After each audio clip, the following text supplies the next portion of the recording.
Pilipinas ay lumuluha, hustisyang sigaw ng madla.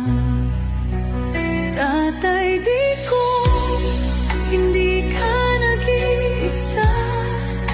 Milyon-milyong puso ang kasama. Ang bayang minahal mo ng tapat, hindi kailanman lilimot sa iyong hirap.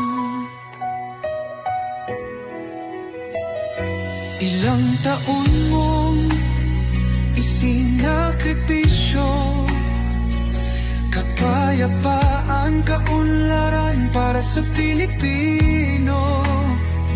Ngunit ngayon'y